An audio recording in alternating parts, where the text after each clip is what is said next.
नमस्कार, मैं सम्राट राज, हमारे न्यूज़ चैनल में आपका स्वागत है। इस वक्त जो हमारी मौजूदगी है पटना बोरिंग रोड में है और यहाँ पर देख सकते हैं एक बैठक रखी गई है। उस बैठक के पीछे मुख्य उद्देश्य क्या है, आइए जानते हैं जिला अध्यक्ष तकनीकी श्रम एवं प्रकोष्ठ राम बाबू पटेल से। तो हमारे चैनल में बने रहिएगा। आज बैठक का मुख्य उद्देश्य क्या है? हमारे सभी बिहार वासियों को और पटना महानगर के सभी निवासियों को मेरे तरफ से हार्दिक वंदन अभिनंदन। मैं राम बाबू पटना महानगर तकनीकी एवं श्रम प्रकोष्ठ का अध्यक्ष। आज हम लोग अपने आवास पर मैं एक बैठक बुलाया था तकनीकी एवं श्रम प्रकोष्ठ के सभी पदाधिकारियों का, जिन्हें हम लोगों ने दायित्व दिया है। और मुख्य उद्देश्य आज के इस बैठक का यही है कि हमारा जो जनता दल यूनाइटेड तकनीकी एवं श्रम प्रकोष्ठ है, ये अपना संगठन बूथ लेवल तक मजबूत करे, ताकि जो एक विचारधारा है कि बूथ जीतिए और इलेक्शन जीतिए, चुनाव जीतिए, तो जब तक बूथ हमारा मजबूत नहीं होगा तब तक हम कुछ नहीं कर सकते हैं। तो इसी ख्याल से जो हमारा बूथ मजबूत होगा तो वार्ड मजबूत होगा, और वार्ड मजबूत होगा तो सेक्टर मजबूत होगा, और जब सेक्टर मजबूत हो जाएगा तो हमारा पटना महानगर मजबूत होगा। और हम पटना महानगर में जनता दल यूनाइटेड का एक बहुत बड़ा व्यक्तियों का, समूहों का, ग्रुपों का और लोगों का एक संगठन बना सकेंगे, जो आगे चल कर के हमारे जनता दल यूनाइटेड को जब भी आवश्यकता होगी हम लोग उसको समर्थन दे पाएंगे और सहयोग दे पाएंगे। आपके कंधों पर बहुत बड़ी जिम्मेवारी मिली है। देख सकते हैं कि जैसे कि नगर परिषद अध्यक्ष पहुंचे हुए हैं, सेक्टर अध्यक्ष पहुंचे हुए हैं। क्या कहिएगा इनको, किस तरह की जिम्मेवारी दे रहे हैं? सभी हमारे उपाध्यक्ष भी आए हुए हैं, सेक्टर अध्यक्ष भी आए हुए हैं, और बूथ लेवल तक हम लोग काम कर रहे हैं। तो सभी लोगों के साथ हम यही कह रहे हैं कि जो संगठन है, मुख्यतः से हम लोगों का जो नीतीश जी के कार्य है, माननीय मुख्यमंत्री जी जो इतना पिछले 2005 से आज तक जो भी कार्य किए हैं, उन सबको जन जन तक पहुंचाना है। और यही मुख्य उद्देश्य लेकर के हम लोग अपने जो हमारे पदाधिकारी हैं, हमारे जिन्हें हमने दायित्व दिया है, उन सबको यही हम कहना चाहेंगे कि जन जन तक नीतीश जी के, माननीय मुख्यमंत्री जी के कार्यों को आप पहुँचाएँ, ताकि सभी लोग उस चीज़ को समझ सकें और अपना लाभ उठा सकें। क्योंकि जो कार्य हमारे माननीय मुख्यमंत्री जी ने किए हैं, उनके मार्फत लोगों को अनेक प्रकार के लाभ मिल सकते हैं। उन लाभों को लेने के लिए उन्हें योजनाओं की जानकारी देना जरूरी है। देखा जाए 2025 विधानसभा है, चुनौती भरा समय आ रहा है कि नहीं, ये बताइए, क्या कहिएगा इसको लेकर? अगर आप बिहार में रहते हैं और तो देखे होंगे कि माननीय मुख्यमंत्री जी जब से यह पद संभाले हैं और सत्ता पर आए हैं, काबिज हुए हैं, तब से बहुत सारे ऐसे अच्छे परिवर्तन हुए हैं, जिसके कारण आज लोगों का जीवन जो है बहुत ही आसान हो गया है। हमेशा जो डर भय रहा करता था वह दूर हो गया है। अब सभी लोगों के पास एक सुख चैन की ज़िंदगी जीने का सहारा मिला है। तो इसलिए जो 2025 में है, कोई किसी के प्रकार का टक्कर नहीं होने जा रहा है, क्योंकि 2005 के पहले जिन लोगों का राज था, उन लोगों ने जो व्यवहार आम जनता के साथ किया, व्यवसायियों के साथ किए, और जो अपहरण, लूट और अलग प्रकार के गलत कार्यों को उन्होंने प्रोत्साहन दिया, जिसके कारण जो प्रताड़ित थे वो उन चीज़ों को भूले नहीं हैं। इसलिए आज हम लोगों का किसी प्रकार का टक्कर होने का कोई विचार नहीं है और कोई सोच नहीं है। कोई नहीं इच्छा करते हैं कि अब वो फिर से वो समय लौटे जो उन्होंने बिताया था। वहीं देखा जाए तो विपक्ष का कहना है, विपक्ष अलग अलग प्रकार का योजनाएं बना रही है कि अगर सत्ता में आते हैं तो महिलाओं के लिए ये करेंगे, स्मार्ट मीटर को लेकर बहुत सारी ऐसे बातें हैं जो लोगों के समक्ष रख रहे हैं। क्या कहिएगा इसको लेकर? योजनाएं जितनी हमारे माननीय मुख्यमंत्री जी दे चुके हैं, वो जब बच्चा पैदा नहीं होता है, जब गर्भ में होता है, वहाँ से लेकर के जच्चा बच्चा को सुविधाएं देते हैं। उसके बाद जब वो पढ़ने के लिए खड़े होते हैं दो पैर पर, वहाँ से पढ़ाई की सुविधाएं, वस्त्र की सुविधाएं, सारी सुविधाएं देते हुए जब तक वो पढ़ना चाहें और जब तक नौकरी नहीं लग जाती है तब तक इतने प्रकार की योजनाएं हैं कि सारे पर माने कभी ज़रूरत ही नहीं पड़ती है किसी को सोचने के लिए कि हम कहाँ से पैसा लाएंगे। तो पढ़ने के लिए सुविधाएं मिल चुकी हैं, रोजगार तक मिल रही है। और जैसा कि आपको जानकारी होगा कि माननीय मुख्यमंत्री जी के कार्यों के द्वारा आज रोजगार और नौकरी दोनों अगर मिला लें तो 50 लाख से ऊपर चली जा रही है जो उन्होंने दिया है। तो जो यहाँ पर पिछले सरकार जो योजनाओं की बात कर रही है, नई नई योजनाओं की, वो अपने सरकार में तो दी नहीं है। जी बोलिए। यहाँ पर आपको हम रोकना चाहेंगे थोड़ी देर के लिए। ये बताइए, वहीं विपक्ष का कहना है कि जो हमने जो नौकरियां 5 लाख दी है वो हम सत्ता में थे तभी आई है, पहले से नीतीश जी क्यों नहीं दिए? पहले से नीतीश जी कौन सा ऐसा चीज है जो नहीं कर रहे थे और एकाएक कुछ भी नहीं होता है। वो सत्ता में आए थे, उसके पहले भी वो सत्ता में थे। अच्छा। उस समय वो क्यों नहीं किए थे? जब वो सत्ता में उनके पिताजी थे, उनके माँ थी, तो उस समय तो क्यों नहीं किए वो? और जब ये नीतीश जी के सानिध्य में आए तो कहते हैं कि हम किए, जबकि यहाँ से सब कुछ कार्य किया गया था। वो तो केवल एक कहिए तो मतलब उनको चूंकि उस समय वो साथ में थे तो साथ में दिखाने के लिए उनको छोड़ा गया था कि आप दिखा अपना मान कहिए कि हाँ हमने किया, लेकिन वो उन्होंने नहीं किया। सारा काम तो हमारे माननीय मुख्यमंत्री जी का द्वारा किया गया था। तो इसलिए जब अगर उनको करना होता तो पहले भी किए होते, और जब वो आए थे तो उन्होंने कभी ये नहीं कहा कि हम करेंगे। माननीय मुख्यमंत्री जी ने किया। हाँ, क्रेडिट लेने के लिए उन्होंने अपने आप को आगे लाए थे और इस प्रकार से वो क्रेडिट लेना चाहते थे, लेकिन क्रेडिट उनका बिल्कुल नहीं था। सारे कार्य माननीय मुख्यमंत्री जी का है। यानी कि 2025 से 30 में फिर से एक बार मुख्यमंत्री नीतीश कुमार जी बनेंगे। जितना भी परसेंटेज लगाना हो, 100, 200, 400%, 100% वो मुख्यमंत्री जी हमारे आ रहे हैं। और जो हम लोगों का नारा है 225, इसको प्राप्त करने के लिए हम लोग हर संभव प्रयास कर रहे हैं। हर बूथ पर, हर वार्ड में, हर सेक्टर में अपना संगठन मजबूत कर रहे हैं और हमारा आगे चल करके हम आसानी से इसको विजय प्राप्त करेंगे। तो देखिए, हमारे साथ मौजूद हैं जिला अध्यक्ष पटना जिला का तकनीकी एवं श्रम प्रकोष्ठ के अध्यक्ष राम बाबू पटेल जी। इनका कहना है कि 2025 से 30 में फिर से एक बार नीतीश कुमार जी मुख्यमंत्री बनेंगे। देखिए, और भी हमारे साथ यहाँ पर जो तकनीकी एवं श्रम प्रकोष्ठ के सेक्टर अध्यक्ष हैं, जिला अध्यक्ष हैं, उपाध्यक्ष हैं, हमारे साथ मौजूद है। आइए उनसे भी रूबरू कराते हैं। और भी कुछ हमारे साथ जदयू के नेत्री हैं, आइए उनसे हम बात कराते हैं कि नेत्री अर्चना पटेल जी। आइए जानते हैं, नीतीश कुमार को फिर से एक बार मुख्यमंत्री बनाने की होड़ में शामिल है, किस तरह से मुख्यमंत्री बनाने में सहयोग करेंगे। आइए जानते हैं अर्चना पटेल जी से, क्या कहना चाहेंगे मैडम?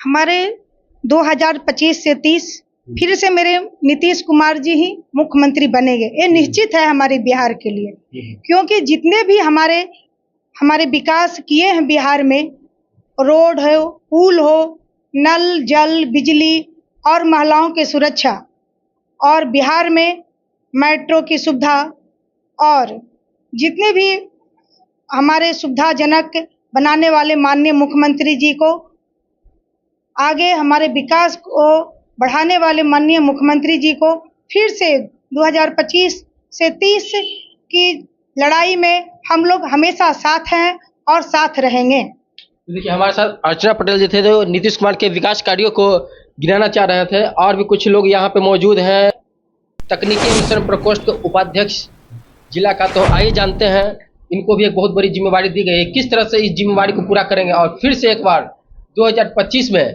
नीतीश कुमार को मुख्यमंत्री बनाने में सहयोग करते हैं, क्योंकि ये लोग पूरा जोर तोड़ मेहनत कर रहे हैं। आइए जानते हैं इनकी जुबानी, क्या कहना चाहेंगे। मैं अशोक कुमार महानगर उपाध्यक्ष के रूप में राम बाबू के नेतृत्व में आगे बूथ लेवल तक काम कर रहे हैं और बूथ स्तर से जहां भी संभव है जितने लोगों को जोड़ने का काम किया जा रहा है। निश्चित रूप से 2025 में नीतीश कुमार पुनः एक बार सत्ता में आने जा रहे हैं और बिहार वासियों का एक ही चाहत है कि 2025 से 30 फिर से एक बार नीतीश सामने आ जाए। आप तो कह रहे हैं नीतीश कुमार जी के विकास कार्यों को गिना रहे हैं, वहीं देखा जाए तो विपक्ष का कहना है कि हम माई बहन मान योजना ला रहे हैं, जिसके तहत प्रत्येक महिलाओं को 2,500 प्रत्येक माह मिलेगा। क्या कहिएगा इसको लेकर? बस इसके लिए इतना ही कहना है कि पहले उस सत्ता में तो आए, सत्ता में आएंगे ही नहीं तो योजना तो यूं ही उनके घर तक ही सीमित रह जाएगा, और लाने की बात और देने की बात तो दूर दूर तक दिखाई नहीं देता है। पहले तो सत्ता में आए, तब तो सत्ता में आने ही नहीं जा रहे हैं तो फिर देने की कहाँ बात होती। कह देना अलग बात है, देना अलग बात होता है। उनका कहना है कि जिस तरह की हम योजना ला रहे हैं उससे जनता जो है हमारे तरफ खींचे आ रहे हैं, क्या कहिएगा इसको लेकर? उनके अनुसार ऐसा लग रहा है कि जनता पब्लिक हमारे तरफ खींचे आ रहा है, लेकिन निश्चित रूप से बिहार की जनता केवल नीतीश कुमार को देखना चाहता है सत्ता पर, इसीलिए कि उन्होंने जो कुछ भी काम किया है विकासात्मक काम, वो हर घर तक दिखाई दे रहा है, हर जन जन तक दिखाई दे रहा है। इसीलिए ये आपके जो बार बार योजना की बात किया जा रहा है, माई बहन योजना, ये सब केवल कहने के लिए है, देने के लिए थोड़े ही है। सत्ता में आएंगे ही नहीं तो देने की कहाँ बात होती है। इसीलिए हमारे बिहार के जनता पुनः एक बार 2025 में नीतीश कुमार को ही देखना चाहते हैं, ताकि जितना सुदृढ़ ढंग से हमारा विकास आगे हुआ है, बिहार का विकास हुआ है, और यह कदम आगे बढ़ते रहे, लोगों को नौकरी रोजगार सारे चीज़ उपलब्ध होते रहे, सुख समृद्धि शांति सारा चीज़ यहाँ के लोगों को मिलते रहे, यही लोगों का कामना है। चूँकि लोगों को पता है कि नीतीश कुमार के द्वारा ही ये संभव है, अनदर किसी से ये संभव नहीं है। तो देखिए हमारे साथ मौजूद हैं जिला उपाध्यक्ष तकनीकी एवं श्रम प्रकोष्ठ का, और भी कुछ हमारे साथ मौजूद हैं। आइए उनसे रूबरू होते हैं, उसे जानने का प्रयास करते हैं किस तरह से आगे की रणनीति तय कर रहे हैं। संपत चक नगर परिषद का तकनीकी एवं श्रम प्रकोष्ठ अध्यक्ष जो है संपत चक नगर परिषद का, इनको भी एक बहुत बड़ा जिम्मेवारी दी गई है। जो संपत चक नगर परिषद में 31 वार्ड है, 31 वार्ड में ही टोटल 31 वार्डों में इनको जिम्मेवारी दी गई है। किस तरह से अपना कार्य को पूरा करेंगे, आइए जानते हैं इन्हीं की जुबानी किस तरह से नीतीश कुमार को हाथों को मजबूत करने का कार्य करते हैं। क्या कहना चाहेंगे? सबसे पहले तो हम अपने अध्यक्ष राम बाबू जी के धन्यवाद देता हूं कि ऐसे ऐसे मीटिंग करते हैं, छोटा छोटा हम लोग को बहुत ताकत मिलता है। और हमारा 31 वार्ड है, वहाँ में जितने वार्ड बूथ लेवल पर हम बनाएंगे, और एकदम नीचे तबके के लोग हैं उसको मैं जागरूक करूंगा। और योजना तो इतना नल जल काम किए हैं कि उतना सोचना ही नहीं है, किसी को कोई कर ही नहीं सकता है। मतलब काम करने में आपको बाधा नहीं है? कहीं बाधा नहीं है, खाली होड़ मचाते हैं। कहीं नहीं 4 सीट ले लिए, बेला का बेला था, कहाँ था ना उपचुनाव जी, क्यों नहीं लिए? कहाँ थे? 1 सीट नहीं आवेगा। और उनका कहना था कि इस दौरान जनता को खरीद फरोख्त किया गया था, पैसे लेन देन किए गए थे, क्या इस तरह का आरोप सही है? सब गलत है। साबुत है, मतलब नीतीश जी को मैं यहाँ से थोड़ी जानता हूँ, मैं 60 बरस के हो गया अब राजनीति करते करते। काम जितना करते हैं उतना सोचना ही नहीं है, कोई कर ही नहीं सकता है। 2025 से 30 आवेंगे फिर नीतीश। किंतु विपक्ष का कहना है कि हमने तो 5 लाख नौकरी दी है युवाओं को। सब गलत है, सब जुमला है, जुमला। बस केवल खाली बात बनाने का काम है। देखा गया है, सब जंगल राज है। नहीं, सत्ता में आए थे तो उनका कहना था, क्या कहेंगे इसको लेकर? नहीं एकदम ये सब जुमला है, कहीं कुछ नहीं कर सकते हैं। ये सब यही करेंगे, उनके जितनी आदमी है पिछली सरकार का, वो केवल जबरदस्ती काम कराते हैं। आज मेरा भी एक रोड बना है जो एनडीए का दिया हुआ है, और मेरे ही नाम से रोड बना दिया चंदेल पथ, उसको लालूपत कर दिया। हाँ। सोचिए कितना मन बढ़ू है। अगर उसकी सरकार आ जाएगा, जनता को सोचना चाहिए, अगर सरकार आ जाएगा तो हम लोग को जिंदा रहने देगा। तो आपका कहना है कि मतलब जो आपके एरिया में जो रोड बना है उसमें भी मतलब मेरे नाम से बना है चंदेल पथ। अच्छा, पेपर है। हाँ। और उसको बोर्ड लगा दिया अपना घर पर कि लालू पथ रहेगा। सोचिए कितनी मतलब यहाँ भी फर्जीवाड़ा हुआ, फर्जीवाड़ा है। मैं चाहूँ तो अभी एसपी से कहा कि बहुत कार्रवाई कर सकते हैं, लेकिन छोड़ दिए तो वो अपने जाएगा। अब सोचिए कि अभी नहीं है सरकार, तो ये धंधा है, सरकार आ जाएगा तो क्या करेगा? यानी कि 2025 से 30 सब लोग मन बना लिए हैं। एकदम 2025 से 30 फिर से नीतीश। मेरा नाम रविंद्रनाथ हुआ, पटना जिला पटना महानगर उपाध्यक्ष हूँ, जदयू। यही मेरा परिचय है, रहने वाला हूँ पटना का है। पटना का है जी। क्या कहना चाहेंगे? 2025 से 30 फिर से नीतीश से आप लोग का नारा है? कोई इसमें संदेह नहीं है कि 2025 से 30 फिर से नीतीश, इसमें कुछ नहीं।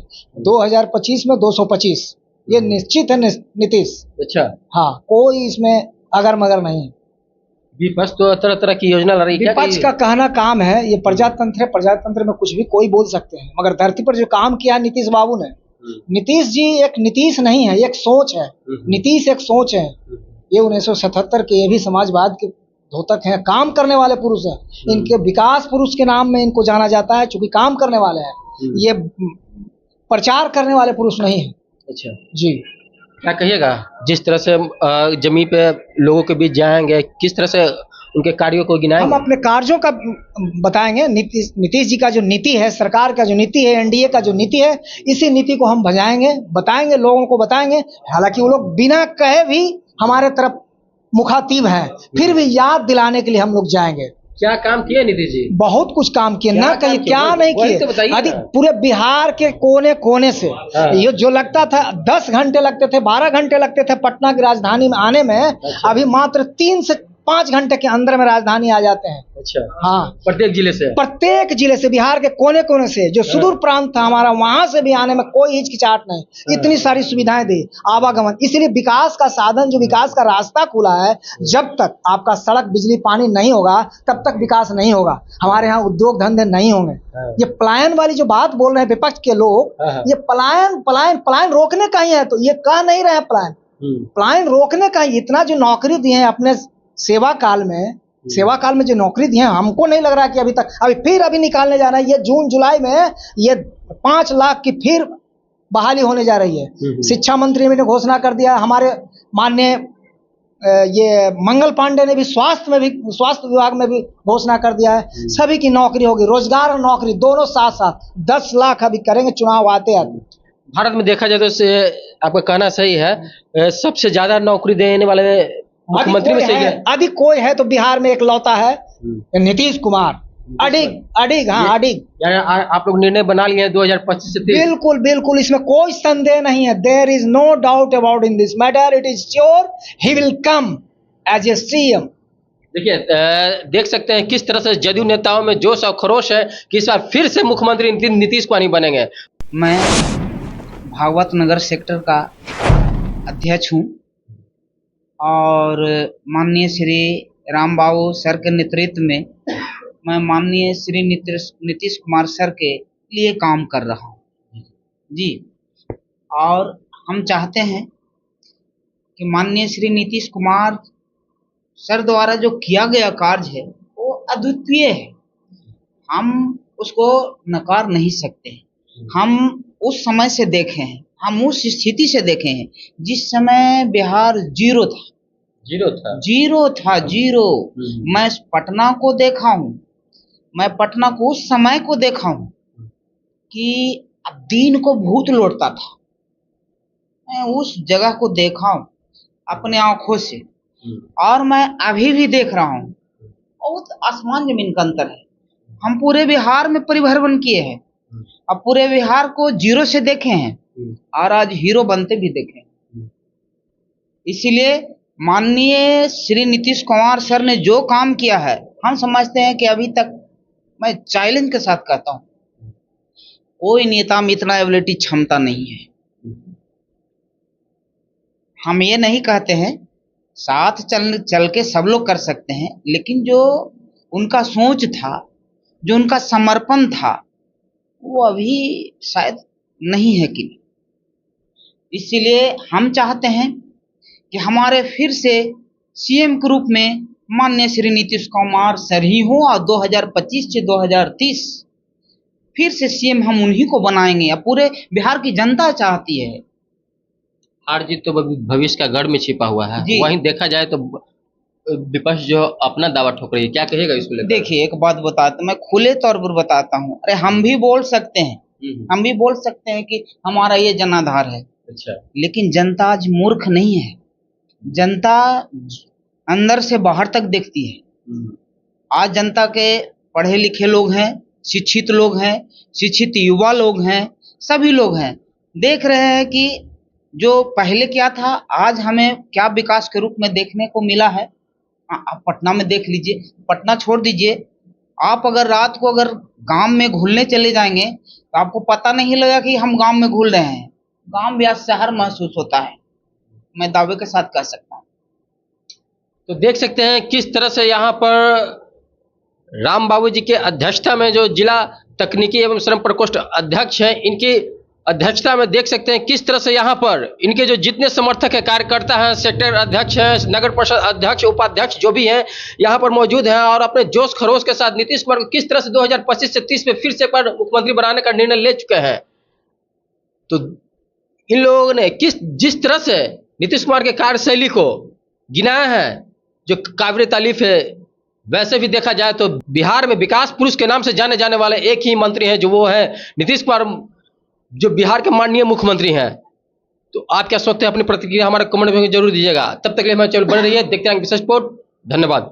महसूस करने के लिए और अपने हर बूथ तक एक व्यक्ति को पहुंचाने के लिए हम लोगों को अपना पूरा जोर लगाना है, ताकि हमारे हर बूथ पर एक व्यक्ति हो।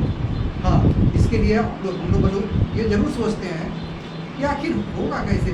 बूथ पर आदमी हो गया, वो बेचारा उसको पेट भी नहीं भरेगा, भूखे पेट पर काम नहीं करेगा। तो ये सारी सुविधाएं पार्टी देती है, लेकिन खैर आपको रखना होगा, क्योंकि आप तुरंत जुड़ लेते हैं। अगर आप पहले से जुड़े हुए हैं तो पार्टी की कार्यशैली आपको मालूम होगी, लेकिन तुरंत जुड़े हैं तो आपको पार्टी की कार्यशैली मालूम नहीं है कि पार्टी कैसे हमको मदद करेगी। नौकरी तो आपकी है नहीं, ये पार्टी नौकरी नहीं दे रही है आपको कि आपका पेमेंट शुरू हो गया, आप कल से आपका एक टेबल दे दिया गया है, आपको एक कार्यालय दे दिया गया है आपको संभालना। पार्टी बहुत पहले से काम कर रही है और हम लोग 2005 से ये जो है संगठन हमारा जनता दल यूनाइटेड का मजबूत है। हम लोग को केवल उसको जो कार्य किया गया है उसको जन जन तक पहुँचाना है। जानकारी है, उस जानकारी को माननीय मुख्यमंत्री जी के साथ एक पेपर में लिखा हुआ है 2005 से 2010 तक, 2010 से 2015 तक, 2015 से 2020 तक और 2020 से अब तक क्या क्या कार्य हुए हैं सब कुछ लिखा हुआ है, हर विभाग का लिखा हुआ है। तो उन चीज़ों को हम लोग को ले करके अपने याद में रीड कर करके जन जन तक पहुँचा देना।